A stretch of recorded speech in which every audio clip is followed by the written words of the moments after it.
So hey guys, welcome back to another video and I hope कि तुम लोग बहुत ही ज़्यादा अच्छे और मज़े होगे एंड आई होप कि तुम लोग आज के इस एपिसोड के लिए भी बहुत ही ज़्यादा एक्साइटेड होगे क्योंकि शाओयान की फाइट यहाँ पर हम देखने वाले हैं जिसमें कि बहुत ही ज़्यादा मजा आने वाला है। पर उससे पहले मैं कहना चाहूंगी कि अगर तुमने इससे पहले का एपिसोड अब तक चेकआउट नहीं किया है तो पहले जाओ और जाके इसे देख लो, और अगर देख लिया है तो बिना किसी देर के वीडियो को शुरू करते हैं। तो हमारे एपिसोड की स्टार्टिंग भी वहीं से होती है जहाँ पर हमारा लास्ट पार्ट एंड हुआ था और हमने देखा था जहाँ पर शाओयान को नीचा दिखाने के लिए और उसे सबके सामने ह्यूमिलिएट करने के लिए यांग हाओ और पाक्यू ने बहुत सॉलिड प्लान बनाया था क्योंकि वो डायरेक्टली शाओयान को कुछ नहीं कर सकते थे। इसी वजह से उन्होंने एक फ्रेंडली फाइट का बहाना बनाकर शाओयान को उस मैच के लिए चैलेंज कर देते हैं, जो सुनकर शाओयान कहने लगता है किसी को मुझसे मिलने की बहुत ज्यादा जल्दी है और फिर वो उस बैटल एरिना में एंटर हो जाता है जहाँ पर यांग हाओ उसे देखते साथ ही कहने लगता है कि मानना पड़ेगा तुम्हारे अंदर बहुत हिम्मत है जो तुम इस वक्त मेरा सामना करने के लिए यहाँ पर आ गए हो। तब यहाँ पर तुम्हें मैं एक छोटी सी चीज बता दूं कि ये जो यांग हाओ है ये शुनर को बहुत ही ज्यादा लाइक करता है, तो इससे बर्दाश्त नहीं होता कि कोई बाहरी क्लैन का बंदा आकर उसकी नजरों के सामने उसके क्लैन की लड़की को ले जाए। अभी यहाँ पर इनके बीच में जो फाइट होने वाली है वो बस एक आम नॉर्मल फाइट नहीं होने वाली बल्कि यहाँ शूनर के लिए कौन ज्यादा सूटेबल है उसके लिए भी होने वाली है। यहाँ पर हम देखते हैं कि जैसे ही शाओयान वहाँ पर आता है तो उस बैटल एरिना के चारों तरफ एक बैरियर लग जाता है और वो उससे कहने लगता है कि अगर मेरा सीनियर मुझसे एक फ्रेंडली फाइट खेलना चाहता है तो मुझे इसमें कोई प्रॉब्लम नहीं। जिस पर यांग हाओ उसे कहने लगता है कि चलो फिर देखते हैं कि आखिर तुमने उस पिल गैदरिंग चैंपियनशिप को जीत कर क्या हासिल किया है। मैं आज यहाँ पर तुमसे फाइट करके तुम्हारे पावर को चेक करना चाहता हूँ कि आखिर तुम्हें ऐसी क्या खास बात है कि चारों तरफ बस तुम्हारी चर्चे हो रहे हैं। ये कहते साथ ही वो उस पर अटैक करने के लिए आगे बढ़ता है। यहाँ पर यांग हाओ का वो पंच तेजी के साथ शाओयान के फेस पर लगने वाला था, लेकिन तभी हम देखते हैं कि शाओयान अपनी 3000 लाइटिंग मूवमेंट का यूज करके क्विकली उसके अटैक से डॉज कर जाता है और यहाँ पर हांग याओ दूर जाकर रुक जाता है और हैरान होता है कि आखिर इसने इतनी जल्दी मेरे अटैक को डॉज कैसे कर लिया। लेकिन इसके अगले पल हम देखते हैं कि वो वहाँ पर एक फॉर्मेशन को क्रिएट करके अपने ड्रैगन स्नेक लेग नाम के अटैक को यूज कर देता है, जिससे वहाँ पर एक स्पिरिचुअल ड्रैगन और एक स्नेक आ जाते हैं जिनके आते साथ ही वो शाओयान पर टूट पड़ता है। हम देखते हैं कि वो पलक झपकते ही बिजली की स्पीड से शाओयान पर अटैक करने की कोशिश करता है, लेकिन शाओयान अपने 3000 लाइटनिंग मूवमेंट का बखूबी से वहाँ पर इस्तेमाल करता है और वो उसके हर एक अटैक से बिजली की स्पीड से डॉज करता है। यहाँ पर यांग हाओ भी बिजली की स्पीड से उस पर अटैक करने की कोशिश करता है, लेकिन शाओयान की स्पीड उससे ज्यादा थी। यांग हाओ यहाँ पर लात घुसे मुक्के सबकी बारिश करता है लेकिन कोई भी अटैक उसका काम नहीं आ पाता। लेकिन इसी के नेक्स्ट सीन में हम देखते हैं कि शाओयान उसके हाथ को रोकते हुए अपना एक फिस्ट अटैक उसके चेस्ट पर लैंड कर देता है, जिससे बंदे की सोल उसकी बॉडी को छोड़ के बाहर निकलने लगती है। इस अटैक के इम्पैक्ट का अंदाजा तुम इसी से लगा लो कि जब यांग हाओ की सोल उसकी बॉडी में वापस आ जाती है बंदे को ठीक से दिखाई तक नहीं देता, उसका सिर पूरा चकराना शुरू कर देता है और फिर वो हैरानी के साथ कहता है कि उसने तो बस एक सिंपल सा अटैक किया था तो फिर मुझ पर इतना ज्यादा इम्पैक्ट क्यों पड़ रहा है। और फिर वो होश में आते साथ ही वहाँ पर स्काई इवल कीक्रो नाम के अटैक को यूज करना शुरू कर देता है, जिससे उसके हाथों में बहुत ही डार्क ऑरा गैदर होना शुरू कर देता है और इस डार्क ऑरे की वजह से इसकी स्पीड बहुत ही ज्यादा बूस्ट हो जाती है, जो कि तुम आगे देखने वाली हो। जिसके बाद हम देखते हैं कि वो एक के बाद एक तावर तोड़ क्लॉज अटैक शाओयान पर कर देता है, जो कि दिखने में बहुत ही ज्यादा मैसिव लगता है। हम देखते हैं कि शाओयान पलक झपकते ही उसके अटैक से डॉज करना शुरू कर देता है, लेकिन उसके क्लॉज एक के बाद एक उसका पीछा कर रहे होते हैं। यहाँ पर शाओयान बस सेंटीमीटर से ही उसके क्लॉज से बच पा रहा था, जिससे पता चलता है कि यांग हाओ की स्पीड पहले से ज्यादा बूस्ट हो चुकी है। इसी दौरान हम देखते हैं कि एक क्लॉ अटैक सीधा सामने से शाओयान पर लगने वाला था, जिसे कि वो अपने हेवनली फ्लेम से डिस्ट्रॉय कर देता है। इसी दौरान हम देखते हैं कि यहाँ पर यांग हाओ इस मौके का फायदा उठाते ही शाओयान पर एक जोरदार किक करने आता है, लेकिन जैसे ही धुआं हटता है हमें दिखाया जाता है कि शाओयान ने उसके पैर को पकड़ लिया था और कहता है कोशिश अच्छी थी और फिर वो उसे घुमा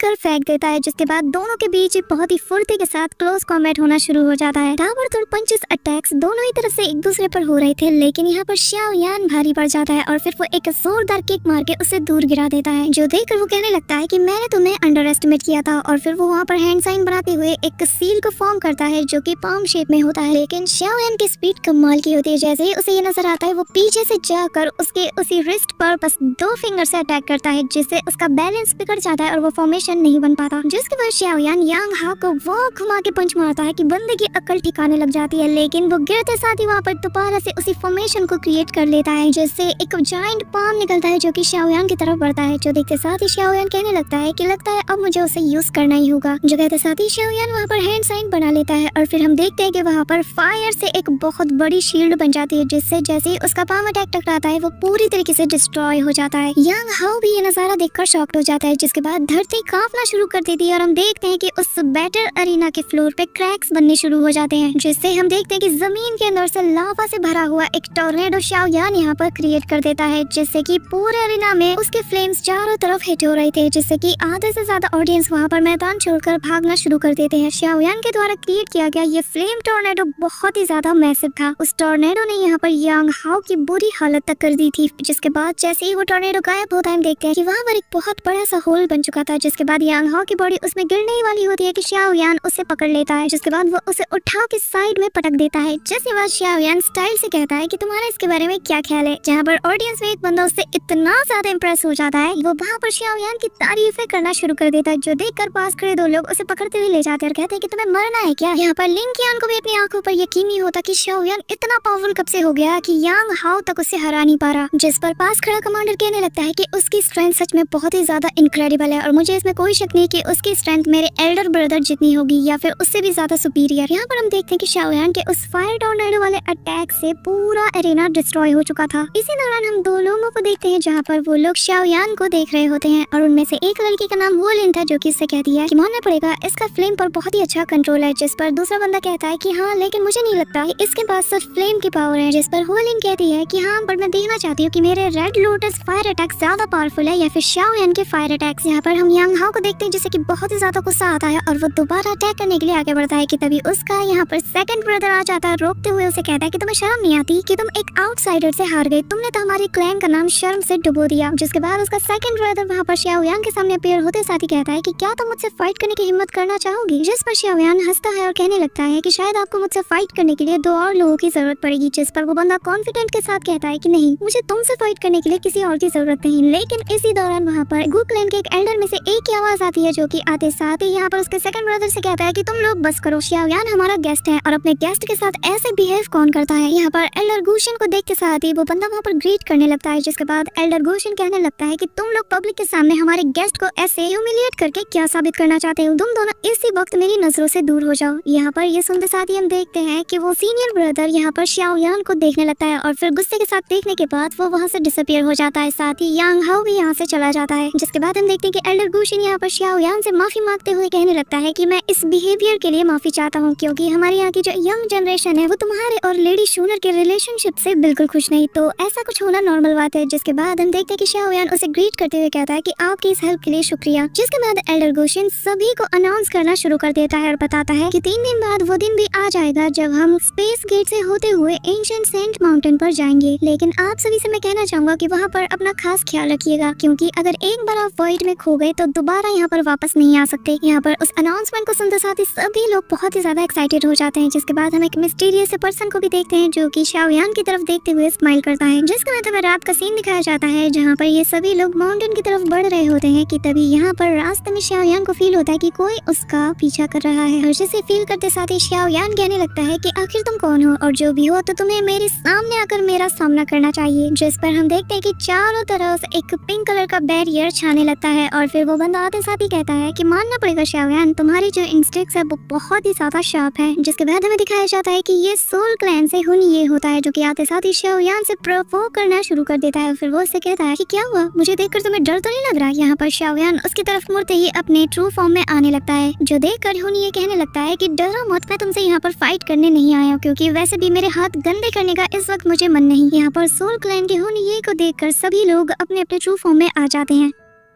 लेकिन यहाँ पर हुन ये नहीं रुकता और वो लगातार शाओयान और उसके क्लैन के बारे में बुरी बुरी चीजें कहना शुरू कर देता है, जो सुनते साथ ही लिटिल लेडी फेरी को बहुत ही ज्यादा गुस्सा आ जाता है और फिर वो उस पर अटैक करते हुए से कहती है कि तुम्हें अपना मुंह बंद रखना चाहिए और अगर तुम्हारा यहाँ हमसे कोई काम नहीं तो चुपचाप यहाँ से दफा हो जाओ। लेकिन इसी दौरान हम देखते हैं कि उसके दो गार्ड यहाँ पर उसके अटैक पर काउंटर अटैक करते हुए उसे नलिफाई करने में लग जाता है, जिससे वहाँ पर स्पेशल क्रैक ओपन हो जाता है। जिसके बाद हुन ये आगे कहने लगता है कि शाओयान तुम्हारे जो क्लैन के एंसेस्टर थे ना, जिसका नाम की शाओशुआन है, उसकी जान तो मेरे क्लैन क्लैन के एंसेस्टर के हाथों ही गई थी। और चिंता मत करो, इस जनरेशन में शाओ क्लैन के जो डिसेंडेंट है वो तुम हो, और तुम्हारी जान भी सोल क्लैन के डिसेंडेंट यानी कि मेरे हाथों से जाएगी। यहाँ पर ये सुनते साथ ही शाओ यान गुस्से के साथ उससे कहने लगता है कि तुम्हारे एंसेस्टर ने जो मेरे एंसेस्टर के साथ किया था उसकी कीमत तो तुम्हें चुकानी पड़ेगी, बस तुम थोड़ा सा इंतजार करो। जिस पर हम देखते हैं कि हुनिये वहाँ से जाते हुए कहने लगता है कि तो फिर मुझे भी उस वक्त का इंतजार रहेगा, और फिर वो वहाँ से चला जाता है। जिसके बाद सीन शिफ्ट होता है और हम इन सभी को उनके शिप में देखते हैं जहाँ पर बाकी के लोग भी मौजूद होते हैं। इसी दौरान हम उन्हीं दोनों लोगों में से एक बंदे को देखते हैं जिसका नाम की दाशिया है, जो कि होल इनके साथ ही मौजूद था। वो यहाँ पर शाओ यान से कहने लगता है कि कल जो तुमने फाइट की थी ना, उसे देखकर मजा ही आ गया था। जिस पर शाओ यान उसे पूछने लगता है कि आखिर तुम कौन हो। जिस पर वो बंदा अपना इंट्रोडक्शन देता है और फिर बताता है कि मेरे साथ ये जो खड़ी है ये हुलिन है, जो कि लिन क्लैन से बिलोंग करती है। जिसके बाद वो बताने लगता है कि मैंने आपके बारे में बहुत कुछ सुना है, स्पेशली वो जो पिल गैदरिंग चैंपियनशिप थी उसके बारे में आपका नाम मैंने बहुत जगह सुना है, और अब आप भी गुरियलम में आए हैं, जिसका मतलब ये कि शायद आप भी उस एज सेरेमनी के लिए ही यहाँ पर इनवाइट किए गए हैं, या फिर आप उस त्यानमू के लिए आए हैं। यहाँ पर त्यानमू का नाम सुनते ही वो शॉक्ड हो जाता है। जिसके बाद वो आगे बताता है कि हाँ, ये एक ऐसा टॉम है जो कि बहुत ही ज्यादा स्ट्रॉन्ग है, जो कि एंशिएंट टाइम से सर्वाइव करता हुआ आ रहा है, जिसके बारे में तो आपने जरूर सुना होगा। और आपके एंसेस्टर शाओ शियान की टॉम भी उन्हीं में से एक है, और ये लोग अपने पीछे पावरफुल एनर्जी मार्क्स को थर्ड आई पर छोड़ दें, और जिन्हें कि अगर हम डिफीट करके अब्सॉर्ब कर ले तो हम इन्हें बहुत ही अच्छे से यूज कर सकते हैं। ये हमारी स्ट्रेंथ को भी बूस्ट कर सकती है, लेकिन यहाँ पर एंटर होने के लिए आपका one of the 8 ancient clan में से होना जरूरी है। तो मुझे लगता है कि ब्रदर शाओ यान शाओ क्लैन से बिलोंग करते हैं, तो मुझे यकीन है कि आप भी वहाँ पर जरूर जाएंगे। यहाँ पर ये सुनते साथ ही शाओ यान कहने लगता है कि दुनिया में ऐसी मैजिकल प्लेस एग्जिस्ट करती है, मुझे तो इस बारे में पता ही नहीं था। जिसके बाद शाओ यान की नजर एक बंदे पे जाती है जो कि उसे ही देखकर स्माइल कर रहा था, जिसका नाम की यहाँ पर यू शिंग जी बताया गया है। यहाँ पर जैसे ही दाओ शी की नजर उस पर जाती है तो वो बताने लगता है कि ये one of the 8 ultimate alchemist में से एक है, और मुझे डर है कि इसकी स्ट्रेंथ आपकी जितनी ही होगी। यहाँ पर शाओ यान उसे देखते साथ ही थोड़ा शॉक्ड हो जाता है। इसी दौरान हम देखते हैं कि यांग हाओ का सीनियर ब्रदर यहाँ पर आ जाता है, जो कि यहाँ पर आते साथ ही शाओ यान से कहने लगता है कि जो हमारे कमांडर इन चीफ है ना, वो तुमसे थोड़ी बातचीत करना चाहते हैं। जिस पर शाओ यान कहता है कैसी बातचीत, जिस पर वो बताता है कि तुम खुद जाकर क्यों नहीं देख लेते, लेकिन हाँ सिर्फ तुम। जिसके बाद हमें उसी रूम का सीन दिखाया जाता है जहाँ पर शाओ यान और वो कमांडर इन चीफ मौजूद होता है, जहाँ पर हम देखते हैं कि दोनों ही बहुत आराम से बैठे होते हैं, और शाओ यान ऐसी ट्रीटमेंट को देखते साथ ही कहने लगता है कि अगर मैं आपके बाकी के कमांडर से कंपेयर करूँ तो यहाँ की ट्रीटमेंट बहुत ही ज्यादा डिफरेंट है। यहाँ पर ये दोनों आपस में गेम भी खेल रहे होते हैं। जिसके बाद हम देखते हैं कि कमांडर जैन कहने लगता है कि ऐसी कोई बात नहीं, असल में हम बस यहाँ पर सिक्योरिटी को टाइट करने में लगे हुए हैं। जिसके बाद कमांडर जैन उससे बताने लगता है कि क्या तुम्हें पता है कि यहाँ पर जो सबसे स्ट्रॉन्गेस्ट और प्योरेस्ट दाऊदी ब्लड लाइन है वो बस गू क्लैन के पास है, और जो मिस शूनर की दाऊदी ब्लड लाइन है वो सबसे ज्यादा प्योरेस्ट है। ये कहते साथ ही वो शाओ यान की तरफ देखने लगता है, और शाओ यान भी समझ जाता है कि अब ये आगे क्या कहने वाला है। जिसके बाद कमांडर जैन आगे कहने लगता है कि बस इसीलिए यहाँ पर हाई सिक्योरिटी हमने लगाई रखी है, ताकि कोई भी आउटसाइडर जिसके पास भले ही बहुत ही थिन दाऊदी ब्लड लाइन हो, लेकिन हम फिर भी उसे अपने क्लैन में शामिल नहीं कर सकते। जिस पर शाओ यान कहने लगता है कि आखिर इंसान को किस लेवल तक पहुँचना होगा कि जिसके बाद born clan Dawoodi blood line को इग्नोर कर पाए। जिस पर कमांडर जैन अपनी चाल चलते हुए कहता है फाइटिंग सेंस, जिस पर शाओ यान स्माइल करते हुए कहता है कि चाहे जो हो एंड में मैं ही जीतूंगा। जिस पर हम देखते हैं कि कमांडर जैन आगे कहने लगता है कि मैं हमारी यंगर जनरेशन को बहुत ही ज्यादा इंकरेज करता हूँ, क्योंकि यहाँ पर बहुत से ऐसे टैलेंटेड लोग हैं जो कि तुमसे भी ज्यादा अच्छे हैं। हालांकि उनके अंदर दाओ शेंग पर एडवांस करने के लिए जरा भी कॉन्फिडेंस नहीं, लेकिन उनके अंदर तुमसे ज्यादा टैलेंट है, तो फिर तुम्हें इतनी ज्यादा कॉन्फिडेंस कहाँ से मिल रही है कि तुम उन सभी को हरा सकते हो। जिस पर शाओ यान अपनी चाल को चलते हुए कहता है कि वो इसलिए क्योंकि मैं किसी ब्लड लाइन पर रिलाई नहीं करता। और रही बात दाओ शेंग की, तो मैं बता दूं कि ताकत ही सब कुछ होता है, और मैं ये साबित करके दिखाऊंगा। इसी के साथ वो इस गेम में कमांडर जैन को हरा देता है, और फिर वो वहाँ से चला जाता है। जिसके नेक्स्ट सीन में हम देखते हैं कि शाओ यान अपने दोस्तों के पास पहुंच जाता है, जहाँ पर एक अनाउंसर सभी को बताता है कि डियर गेस्ट, हम लोग उसी माउंटेन के पास पहुंच गए हैं। जहाँ पर हम देखते हैं कि उसके दोस्त उससे पूछने लगते हैं कि आखिर अंदर क्या हुआ, लेकिन इससे पहले शाओ यान कुछ पता हम देखते हैं कि उनके शिप को झटके लगने शुरू हो जाते हैं। वो अनाउंसर कहने लगता है कि जब हम लोग उस जगह पर पहुंच जाए तो मैं आप सबसे रिक्वेस्ट करता हूँ कि वहाँ जाकर किसी को भी परेशान मत कीजिएगा, वरना आपको एंशिएंट ट्राइब में से निकाल दिया जाएगा। जिसके थोड़ी देर बाद हम देखते हैं कि फाइनली ये सभी लोग एंशिएंट सेंट माउंटेन में एंटर हो जाते हैं, जहाँ का नजारा देखते साथ ही लिटिल फेरी डॉक्टर कहने लगती है कि यहाँ के माउंटेन्स तो रेगुलर माउंटेन्स की तरह ही लग रहे हैं, और जैसा कि मैंने एक्सपेक्ट किया था। इसी के साथ सीन शिफ्ट होता है, हमें शूनर को दिखाया जाता है, जहाँ पर वो दो लोगों के साथ मौजूद होती है और शाओ यान का ही इंतजार कर रही होती है। इसी दौरान हम देखते हैं कि पेडल्स उड़ना शुरू हो जाते हैं, और शाओ यान को जिससे लगता है कि शूनर उसके आसपास ही है। जिसके बाद वो उस शिप से यहाँ वहाँ झांकना शुरू कर देता है कि तभी शूनर की नजर उस पर पड़ जाती है, और जैसे ही शाओ यान को देखती है वो इमीडिएटली उसके शिप में जाकर लैंड करती है। और यहाँ पर शाओ यान को इतने टाइम बाद देखने की वजह से हम देखते हैं शूनर शूनर बहुत ही ज्यादा इमोशनल हो जाती है। वहीं दूसरी तरफ शाओयान भी उसे देखकर थोड़ा इमोशनल हो जाता है, जिसके बाद हम देखते हैं कि शूनर और शाओयान दोनों ही अपने पुराने वक्तों को याद करने लगते हैं, जहाँ पर वो बचपन के सीन को देखते हैं कि कैसे वो साथ में खेला करते थे, फिर कैसे उनमें प्यार हुआ, और फिर कैसे वो सीन जब शाओयान ने उसे प्रॉमिस किया था कि चिंता मत करो, मैं तुम्हारे लिए किसी भी हद तक जाऊंगा, जितना स्ट्रॉन्ग बनना है मैं उतना बनूंगा ताकि मैं तुम्हें सबसे जीत सकूं। यहाँ पर इसी प्रॉमिस के साथ शाओयान उसे छोड़कर चला जाता है। लेकिन आज जब दोनों एक दूसरे की नजरों के सामने होते हैं तो वो सारा सब कुछ जो कुछ भी इनके दरमियान हुआ था वो सब कुछ रिफाइंड होना शुरू कर देता है, जिसके बाद दोनों ही एक दूसरे की तरफ स्माइल करते हुए धीरे धीरे आगे बढ़ने लगते हैं। और फिर जैसे ही दोनों थोड़ा करीब आते हैं, शाओयान उसे देखकर कहने लगता है कि तुम पहले जितनी ही चार्मिंग हो। इसी दौरान हम देखते हैं कि वहाँ पर दो एल्डर आते हैं जो कि आते साथ ही खांसना शुरू कर देते हैं और फिर सभी का ध्यान अपनी तरफ खींचते हुए कहने लगते हैं कि मैं यहाँ पर आप सभी का वेलकम करता हूँ। जिसके बाद वो सारी इंस्ट्रक्शन उन सभी को बताने लगता है। इसी दौरान शूनर बाकी सबसे कहने लगती है कि मैं बार बार इस चीज को रिपीट नहीं कर सकती, इसलिए मैं तुम सभी को एक बार में बता देती हूँ कि जब से मैं इस माउंटेन में आई हूँ मैंने तब से 5 रियलम हॉल को एक बार भी नहीं देखा, इसलिए मैं चाहती कि तुम सभी लोग मेरे साथ चलो क्योंकि मैं तुम्हें हमारी जो पैलेस है उसी के करीब रखूंगी। जिसके बाद वो अपने एल्डर्स से कहती है कि मैं यहाँ पर इन सभी को लेकर जा रही हूँ, जिस पर वो सभी उसे रिस्पेक्ट के साथ इजाजत देते हैं। जिसके बाद वो शाओयान और बाकी सबको लेकर वहाँ से निकल जाती है। यहाँ पर वो दो एल्डर इस काम से खुश तो नहीं थे, लेकिन वो शूनर को कुछ कह भी नहीं सकते। यहाँ पर हम देखते हैं कि शूनर और शाओयान आगे बढ़ रहे होते हैं कि इमीडिएटली वहाँ की जगह का कलर चेंज हो जाता है और वहाँ पर इंटेंस माहौल छा जाता है और अचानक से चारों तरफ से लाइट्स आकर यहाँ पर इनको कवर करना शुरू कर देती है, जो देखकर शाओयान कहने लगता है कि क्या एंशिएंट ट्राइब अपने गेस्ट का ऐसे वेलकम करती है। जिसके बाद हम देखते हैं कि शाओयान आगे कहता है कि अगर ऐसी बात है तो मुझे यहाँ पर कमजोर समझने की गलती मत करना, और फिर वो अपने हेवनली फ्लेम की पावर से उन सभी के अटैक को डिस्ट्रॉय कर देता है और फिर यहाँ पर शूनर और बाकी सब भी इमीडिएटली अपीयर हो जाते हैं। और फिर शूनर कहने लगती है कि एल्डर्स मुझे आपसे ये उम्मीद नहीं थी, मुझे लगा था कि मैं एंशिएंट ट्राइब से हूँ इसलिए मैं इन सभी को यहाँ पर लेकर आई हूँ, लेकिन आप लोगों ने जो किया वो मुझे बिल्कुल भी अच्छा नहीं लगा। जिस पर हम देखते हैं कि एंशिएंट ट्राइब के अंदर से आवाज आती है जो कि मिस शूनर से कहने लगती है कि मिस शूनर मुझे माफ कीजिएगा लेकिन हम इसमें कुछ नहीं कर सकते और मैं इस काम में सीरियस हूँ, मैंने इस जैसा कमजोर इंसान आज तक नहीं देखा, इसीलिए मैं इसकी पावर को टेस्ट करना चाहता था। यहाँ पर शाओयान ये सुनते साथ ही थोड़ा गुस्से में आ जाता है, जिस पर शूनर उसे कहती है कि आज का दिन बहुत ही ज्यादा खास है, हमारे एंशिएंट ट्राइब ने इन सभी को यहाँ पर इनवाइट किया है और आप इसे रूल करने में लगे हैं। मेरे गेस्ट कितने पावरफुल हैं कितने नहीं ये मैं आपसे बेहतर जानती हूँ, इसलिए बेहतर होगा कि आइंदा से ऐसा कोई काम ना करे जिससे हमारी एंशिएंट ट्राइब की रेपुटेशन रून हो जाएगी। कहते साथ ही वो अपनी पावर की ऑरा को रिलीज करती है जिससे सभी चीजें नॉर्मल हो जाती हैं। जिसके बाद शूनर शाओयान से कहती है कि तुम ठीक हो ना, जिस पर शाओयान कहता है कि मेरी चिंता मत करो। जिसके बाद वो सभी को वहाँ से ले जाती है कि तभी वहाँ पर दो लोग आते हैं जिनमें से एक बंदा पीछे से कहने लगता है कि मिस शूनर की जो अटैचमेंट्स हैं इस बंदे के साथ वो कई गुना ज्यादा इंपॉर्टेंट है, तभी तो वो उन्हें अपने साथ ले गई। जिस पर वो दूसरा बंदा गुस्से के साथ कहने लगता है कि मैं इसे जान से मार डालूंगा। इसी दौरान सीन शिफ्ट होता है और हमें शूनर और बाकी सबको दिखाया जाता है जहाँ पर शूनर उन लोगों को एक ऐसी जगह पर ले आती है जहाँ पर एक गार्ड होता है, लेकिन जैसे ही वो शाओयान को देखता है वो उससे कहने लगता है कि मेरे दोस्त तुमसे काफी सालों बाद मिल रहा हूँ, और फिर वो अपना मास्क हटाता है और हमें दिखाया जाता है कि ये और कोई नहीं बल्कि लिंग यिंग होता है जो कि शाओयान को यहाँ पर देखकर बहुत ही ज्यादा खुश होता है। जिसके बाद हम शाओयान को देखते हैं जहाँ पर वो उन्हें देखते साथ ही रिस्पेक्ट के साथ ग्रीट करने लगता है और कहने लगता है कि हाँ मैं भी आपसे काफी सालों बाद मिल रहा हूँ। जिसके बाद लिंग यिंग उससे कहने लगता है कि मुझे यकीन नहीं होता शाओयान कि फाइनली तुम यहाँ तक पहुँच गए हो और जिसके लिए मैं तुम पर बहुत ही ज्यादा प्राउड फील करता हूँ, तुमने तो मेरा दिल खुश कर दिया। ये कहते साथ ही वो उसके कंधे पर हाथ थपथपाते हुए उसे इनकरेज करता है। जिसके बाद वो बताने लगता है कि पर तुम्हारी पीठ पीछे हमारी मिस ने भी अपनी ब्लड लाइन को प्रूव करने के लिए अपनी वॉइस को लगातार अपनी फैमिली में उठाती रही, इन्होंने बहुत से हार्डशिप का भी सामना किया था। जिसके साथ ही वो कहने लगता है कि माफ कीजिएगा मैं बस एक ओल्ड मैन हूँ जो कि बहुत ज्यादा बोलता है। इसी के साथ शूनर शाओयान को बताने लगती है कि शाओयान कल मेरी एज सेरेमनी है और हमारे ट्राइब के अकॉर्डिंग बहुत से मेंबर्स इसमें पार्टिसिपेट भी करेंगे और जिसमें कि तुम्हें इजाजत होगी कि तुम अपनी मर्जी से अपने ओपोनेंट को चूज कर सको जिससे कि तुम्हें ज्यादा ट्रबल भी नहीं होगा। जिस पर शाओयान उसे कंफर्ट फील कराते हुए कहने लगता है कि तुम चिंता मत करो, मुझे किसी की भी परवाह नहीं, मुझे फर्क नहीं पड़ता कि कल मुझे कौन चैलेंज करेगा क्योंकि चाहे वो कोई भी हो जो भी मुझे चैलेंज करेगा वो मुझसे हारा जाएगा। So that's it for today guys, I hope कि तुम सबको आज की वीडियो बहुत ज्यादा पसंद आई होगी। अगर हाँ तो वीडियो को लाइक करना, चैनल पे नए हो तो सब्सक्राइब करना। तो मिलते हैं नेक्स्ट वीडियो में, तब तक के लिए बाय।